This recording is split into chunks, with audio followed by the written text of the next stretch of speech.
CTR Nirmalkumar அவருடைய மனைவி வந்து மறைமலை அடிகள் அந்த பள்ளியில வந்து வேலை செஞ்சுட்டு இருந்தாங்க. இப்போ வந்து அவங்களுக்கு வந்து பணி மாற்றம். அவருடைய வசதிக்கு அவர் பண்ணாரா? ஒரு அமைச்சருக்கு ஒரு பொண்டாட்டி ரொம்ப உறுதுணையா இருக்கணும். அவ்வளவு பெரிய புத்திசாலிங்களா நீங்க? இன்னும் கொட்டையில நின்று புசுவி நான் தெரியாது அப்படின்றீங்களா? அந்த மாதிரி கதையாது. திமுக வந்து பாஜக எதிர்க்கும் வரை நட்பு சக்தி தொடரும். டிவி கேக்க கொடுத்த மெசேஜ் டிஎம்கே கொடுத்த மெசேஜ். உங்களோட இன்டர்பிரேஷன் தான் ரைட்டு.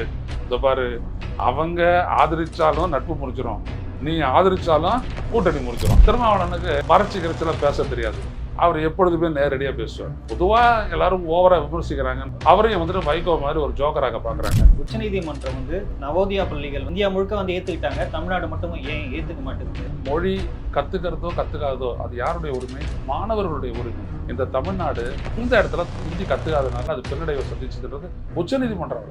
நாங்கள் எங்களுக்கு ஹிந்தி தேவையில்லை, நீங்க திணிக்க வேணா, நாங்க கத்துக்கோங்க. மழைக்கால கூட்டத்தொடர் வந்து பார்லிமெண்ட்ல கூட போகுது. லாஸ்ட் வாட்டி வந்து ஸ்டாலின் வந்து இருச்சு அந்த டீலிமிட்டேஷன் பில் கொண்டு வர போறாங்க. ஒரு பொதுக்கூட்டத்தில் தமிழ்நாடு எதிர்க்கும் அப்படின்ட்டாரு. இவருக்கு ஒரு எம்பி கிடையாது. தமிழ்நாடு எதிர்க்கும் தான். ஸ்டாலின் 22 எம்பியோட அவர் எதிர்ப்பாரு. உங்களை விட ஸ்ட்ராங்னவங்க அவங்க தான். நீங்க வேணா ஸ்டாலின் வந்துட்டு நீங்க வில்லனை காட்டி முயற்சி பண்ணி தோத்துக்கிட்டு இருக்கிறீங்க. இன்னைக்கு இருந்தாலும் ஸ்டாலின் தான் ஸ்டீல் மாதிரி ஆட்சியிலேயே விட்டு கொடுக்காத போறாரு. எதிர்கட்சியை விட்டு கொடுத்துருவாரு அவரு.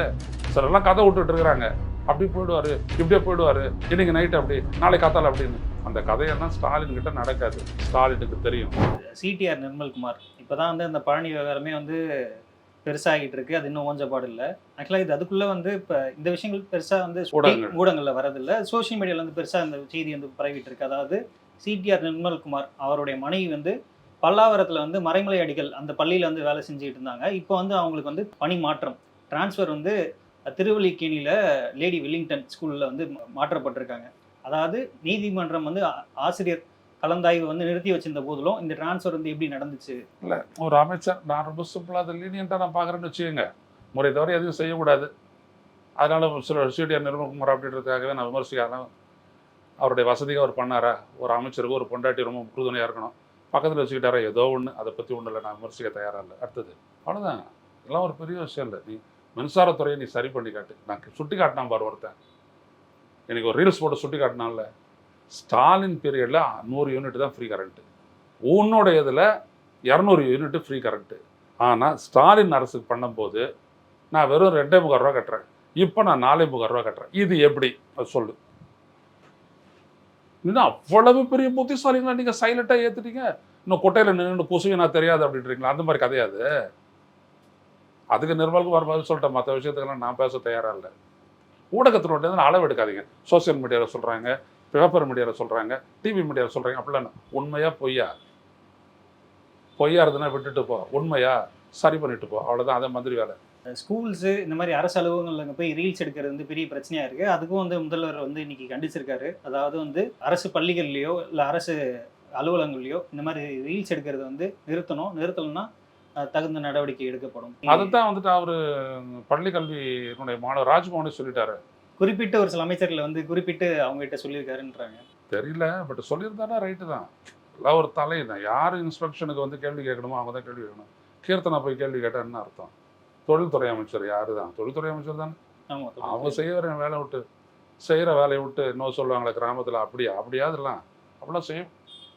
அதுக்குன்னு இன்ஸ்பெக்ஷன் வருவாங்க, அவங்க பிள்ளைங்களை பார்ப்பாங்க, இன்றைக்கி என்ன பாடம் நடத்துறீங்க, புரிஞ்சுதா தெரிஞ்சுதானே அவங்க கேள்வி கேட்டு தெரிஞ்சுக்கிட்டு கட்டளை பற்றி அவர்கள் சொல்லிட்டு போவாங்க. சில அட்வைஸ்லாம் அதான் முக்கியம். ஆளாலும் வந்துட்டு நான் மந்திரி ஆகிட்டேன், வந்துட்டு நான் ஒரு டெஸ்ட் பண்ணுவேன்னா என்னது இது? நீங்கள் போய் நிற்க வேண்டிய இடம் வந்துட்டு அதோ அங்கே ஒரு கேஸு லீக் ஆச்சுல, அந்த மாதிரி இண்டஸ்ட்ரி ஏன் இதுக்கு மேலே வரக்கூடாது? அப்படியாப்பட்ட டேஞ்சரான அபாயகரமான தொழில்கள்லாம் எப்படி இதுக்காக சேஃப்கார்ட்ஸ் என்ன, மிட்டிகேஷன் எஃபர்ட்ஸ் என்ன, அதை போய்ட்டு அவங்க பார்க்கட்டும் திருத்தினால. அதை விட்டு அவங்க ஸ்கூலில் புகுந்துட்டு கருத்து சொல்லிட்டு இருக்கிறாங்க. அது மாதிரிலாம் தமாஷா நடக்கக்கூடாதுன்னு சொல்லுங்கள். ஆக்சுவலாக திருமாவர்கள் வந்து தொடர்ந்து வந்து ஒரு நாளுக்கு ஒரு விஷயம் பேசினார்னா உடனே ட்ரெண்டிங் ஆயிரும். ஆக்சுவலாக திருமாவர்கள் இப்போ லேட்டஸ்ட்டாக என்ன பேசியிருக்காரு அப்படின்னா, திமுக வந்து பாஜகவை எதிர்க்கும் வரை நட்பு சக்தி தொடரும் அப்படின்னு வந்து பேசியிருக்காரு. ஆக்சுவலாக அது வந்து யாருக்கு கொடுத்த மெசேஜ்? டிவி கேக்கு கொடுத்த மெசேஜ், டிஎம்கே கொடுத்த மெசேஜ்? உங்களோட இன்டர்பிரிட்டேஷன் தான் ரைட்டு. இந்த பாரு, அவங்க ஆதரிச்சாலும் நட்பு முறிச்சிடும், நீ ஆதரிச்சாலும் கூட்டணி முறிச்சிடும் அப்படின்னு சொல்றாரு திருமாவளவன். திருமாவளவனுக்கு ஐயாவுக்கு மறைச்சு கிரச்செல்லாம் பேச தெரியாது. அவர் எப்பொழுதுமே நேரடியாக பேசுவார். முந்தா நாள் கூட நான்லாம் பரங்கிப்பேட்டையில் நடந்த ஹைட்ரோ கார்பன் திட்ட எதிர்ப்பு பொதுக்கூட்டத்தில் நாங்கள் கலந்துக்கிட்டோம். வந்தார், கஷ்டப்பட்டு வந்தார். ஏன்னா பல நிகழ்ச்சிகளுக்கு நடுவில் வந்தவர் அந்த மக்களுக்கு மிகப்பெரிய மெசேஜ் கொடுக்குற அளவுக்கு 1/2 மணி நேரம் பேசினார். நான் ஒரு மக்களினுடைய நலன் நாடி நிற்கிறவன் தான் அப்படின்ட்டு அவர் அப்படி பேசினார். அவர் ரவிக்குமார் வந்திருந்தார், சிந்தனை செல்வன்லாம் வந்திருந்தாங்க அந்த கூட்டத்துக்கு. அப்படி பேசுகிறாங்க, புரியுதுங்களா? ஏன் அப்படின்னோம்னா, இந்த ஹைட்ரோ கார்பன் எதிர்ப்பு போராட்டமாக இருக்கட்டும், காவிரியை பாதுகாக்கப்பட்ட வேளாண் மண்டலமாக ஆகக்கூடிய அந்த போராட்டம், மனித சங்கிலி போராட்டமாக இருக்கட்டும், இவிஎம்முக்கு எதிரான போராட்டமாக இருக்கட்டும், எப்பொழுதுமே திருமாவுக்கு ஒரே இதுதான். அதே போல் பாஜக எதிர்ப்புலையும் அவர் உறுதியாக தான் இருப்பார். 100% விடுதலை சிறுத்தைகள் இயக்கம் கட்சி அதே தான் இருக்கும். அதனால் அவர் சொல்லக்கூடிய மெசேஜ் நேரடியாக தான். பொதுவாக எல்லாரும் ஓவராக விமர்சிக்கிறாங்கன்னு நான் நினைக்கிறேன். திருமாவை தேவையில்லாமல் அதிகமாக எடுத்து போட்டு விமர்சிக்கிறாங்க. அவரையும் வந்துட்டு வைகோ மாதிரி ஒரு ஜோக்கராக பார்க்குறாங்க. வைகோ வேற, திருமா வேற. Okay sir. ஆனால் இப்போ இந்த திருமா ஒரு கொள்கைவாதி, 35 ஆண்டு கால அரசியல்வாதி. அவரை சும்மா உரசி பார்க்கறதுனால உங்களுக்கு என்ன வந்துட போகுது நான் கேட்குறேன். முன்னுக்கு பின்னு முரணா பேசுகிறாரு. எல்லாருமே நேற்று காத்தால பேசுனவன் இன்னைக்கு காத்தால வேற மாதிரி தான் பேசுகிறான். திரும்ப என்ன பேசுகிறாரு, ஒன்றுத்துக்கு ஒரு விளக்கம் கொடுக்குறாரு. அந்த விளக்கத்தையும் இந்த விளக்கத்தையும் வச்சுட்டு, அதாவது எல்லாருக்கும் என்ன, திரும்ப வந்துட்டு ஒன்றும் இல்லை, இவர் ஒரு குழப்பமான ஒரு அரசியல்வாதி தான், குழப்பறாரு அப்படின்ற மாதிரி ஒரு பிராண்ட் அடிக்க பார்க்குறாங்க. அதை செய்யாதீங்கன்றேன். இப்போ நான் கூட திரும்ப அவனுடைய எல்லா ஆக்ஷனையும் நான் ஏற்றுக்கிறல. அன்னைக்கு என்னங்க விஜய் அப்படி சொன்னீங்க, நீங்கள் ஆதரிக்கிறீங்க. அவர் சொல்கிறாரு, ஒரு ஒரு பாஜக அவனுடைய அந்த ஆளுநர் ஆட்சி வராத காப்பாற்றுறதுக்கு போனான்னா, அதுக்கப்புறம் அமைச்சரவைக்கு போனார். போயிட்டோம், பரவாயில்ல. பன்னி அரசுனால தமிழ்நாட்டுக்கு கெடுதி நேர போகிறதில்ல, நல்லது தான் நடக்கும். மற்ற யாரையும் விட நான் அவங்கள நம்புகிறேன் ரொம்ப. புரியுதுங்களா? ஒன்றும் கேடு நிகழ போகிறதில்ல. புரியுதுங்களா? கட்சிக்குள்ளேயே ஒரு விடயத்தை பற்றி அவங்க விமர்சனம் பண்ணுறாங்க, அப்படியெல்லாம் கூட இருக்குது. அதனால சொல்ல வரேன், திரும்ப வந்துட்டு பேசக்கூடிய ஒரு பேச்சையும் விமர்சனம் பண்ணிக்கிட்டு வேணும்ட்டே அவர் மேலே புழுதி வாரி தூட்டுறாதீங்க. அது நல்லதில்லை.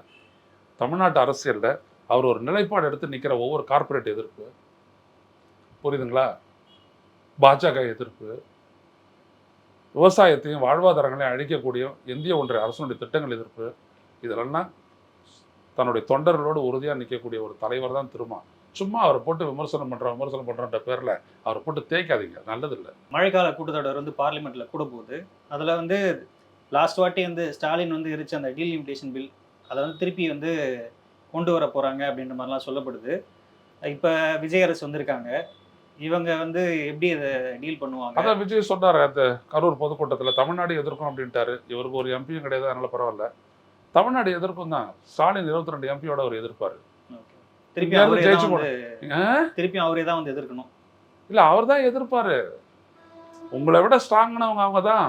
நான் இப்போவும் சொல்ல வரேன், நீங்கள் வேணால் ஸ்டாலினை வந்துட்டு நீங்கள் வில்லனை காட்டி முயற்சி பண்ணி தோத்துக்கிட்டு இருக்கிறீங்க. என்னைக்கு இருந்தாலும் ஸ்டாலின் தான் ஸ்டீல் மாதிரி நின்று எதிர்ப்பார். எங்களுக்கு தெரியும் நல்லா. ஆட்சியிலேயே விட்டு கொடுக்காத போகிறது எதிர்கட்சியை விட்டு கொடுத்துருவார் அவர். சிலர்லாம் கதை விட்டுட்டு இருக்கிறாங்க, அப்படி போயிடுவார், இப்படியே போயிடுவார், இன்னைக்கு நைட்டு அப்படி, நாளைக்கு காத்தால அப்படின்னு. இந்த கதையெல்லாம் பாஜக கூட்டணி அப்படின்லாம் அதான் சேர்த்து தான் சொல்கிறேன். அந்த கதையெல்லாம் ஸ்டாலின் கிட்ட நடக்காது. ஸ்டாலினுக்கு தெரியும் திராவிட அரசியல் அப்படின்றது எதன் மேலே நின்றுட்டு இருக்குதுன்றது தெரியும். அதனால் அவரெல்லாம் இதெல்லாம் பார்க்கலாம் மாட்டார். க்ளீனாக எதிர்ப்பார், நிற்பார். ஆனால் பாஜக எல்லா இடத்துலையும் வாங்கி வச்சுருக்கிறான், புரியுதுங்களா? அவங்களெல்லாம் வச்சுட்டு என்ன பண்ணுறான்றதை பார்ப்போம். ஆனால் ஒரே நாடு ஒரே தேர்தல் என்கின்ற ஒரு விடயத்தையும், இந்த தொகுதி மறுசீரமைப்பு அப்படின்ற ஒரு மோசடியையும் திராவிட முன்னேற்ற கழகமும் ஸ்டாலினும் அவரோட இருக்கக்கூடிய கூட்டணி கட்சிகளான மதச்சார்பற்ற ஜனதாதளம், அப்புறம் அது பேர் என்னது, மனிதநேய மக்கள் கட்சி, மனிதநேய ஜனநாயக கட்சி, இவங்கெல்லாம் வந்துட்டு உறுதியாக எதிர்ப்பாங்க. உச்சநீதிமன்றம் வந்து தமிழ்நாட்டுக்கு வந்து ஒரு கேள்வி எழுப்பியிருக்காங்க. அதாவது நவோதயா பள்ளிகள் வந்து இந்தியா முழுக்க வந்து ஏற்றுக்கிட்டாங்க, தமிழ்நாடு மட்டும் ஏன் ஏற்றுக்க மாட்டேங்குது? தமிழ்நாடு வந்து இந்தி திணிப்புக்கு தானே எதிரான மாநிலம்னு சொல்கிறீங்க, இந்தியை கற்றுக்கிறதுக்குள்ள இல்லை, அப்போ வந்து 3 வாரத்துக்குள்ளே வந்து பதில் சொல்லுங்கள் அப்படின்ற மாதிரி சொல்லியிருக்காங்க. விஜய் அவர்கள் வந்து என்ன முடிவு எடுப்பார்? தமிழ்நாட்டை பொறுத்த வரைக்கும் மொழி கற்றுக்கிறதோ கற்றுக்காததோ அது யாருடைய உரிமை? நம்ம மாணவர்களுடைய உரிமை. இந்த தமிழ்நாடு மிகப்பெரிய முன்னேறிய மாநிலம். அதில் எந்த இடத்துல ஹிந்தி கற்றுக்காதனால அது பின்னடைவை சந்திச்சதுன்றது உச்சநீதிமன்றம் விளக்கட்டும். நாங்கள் எங்களுக்கு ஹிந்தி தேவையில்லை, நாங்கள் சொல்கிறோம். நீங்கள் திணிக்கவும் வேணாம், நாங்கள் கற்றுக்கவும் வேணாம், தேவையில்லை. இந்த தமிழ்நாடு இருமொழி கொள்கையை கடைபிடிக்குது. ஆனால் மத்திய அரசு பள்ளி அப்படின்னு சொல்லிட்டு சிபிஎஸ்சியில் அதை திணிக்கிறீங்க அப்படின்னா எதுக்கு? தமிழ்நாட்டில் மக்கள் மாணவர்களிடையே ஒரு வாக்கெடுப்பான நடத்துவோம். எதை கற்றுக்கணும் எதை கற்றுக்கக்கூடாது அப்படின்றது தமிழ்நாட்டில் இருக்கக்கூடிய கல்வியாளர்களுக்கு தெரியாதா? அதை வந்துட்டு இந்திய ஒன்றிய அரசு திணிக்கணும், அதுவும் மோடி அரசு அப்படின்னா அது அறிவார்ந்த அரசா மோடி அரசு அப்படி நினைக்குதா? ஜட்ஜ் இந்த உச்சநீதிமன்ற நீதிபதி நினைக்கிறாங்களா மோடி அறிவாளி, மோடி கூட இருக்கிற தர்மேந்திர பிரதான் ஒரு அறிவாளி, மாபெரும் அறிவாளி அப்படின்னு நினைக்கிறாங்களா? இந்த தமிழ்நாடு அண்ணா பதவியேற்ற காலம் தொட்டு இருமொழி கொள்கை என்று சொல்லி உலக அளவில் சிறப்பாக முன்னேறி கொண்டிருக்கக்கூடிய தமிழர்கள் தமிழ்நாடு. அதான் எங்களுக்கு எதுக்கு இன்னொரு மொழி? அப்படி தேவைப்பட்ட படிக்கணுன்றதா இங்கே இந்த இந்தி பிரச்சார சபாவே இருக்குதே. போ படி தேரு, உனக்கு வேலை கிடைக்குதோ இல்லை நீ போய்ட்டு பீகாரில் போய்ட்டு மன்னன் ஒன்றியோ போ செய்யு. அதில் ஹிந்தி படிக்கணும்னு அவனும் சொல்கிறான். இது நீதிமன்றம் கேட்குது.